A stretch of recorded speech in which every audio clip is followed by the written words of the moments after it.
You ask Tiger to solve. This deals with linear equations with one unknown. The final result is x equals 5/8. Let's solve it step by step.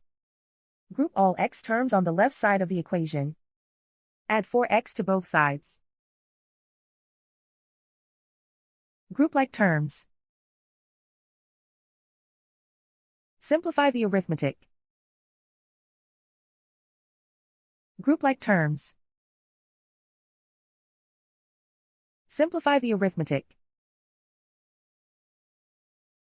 Group all constants on the right side of the equation. Add 8 to both sides. Simplify the arithmetic.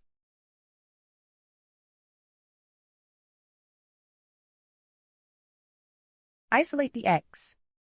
Divide both sides by 8. Simplify the fraction.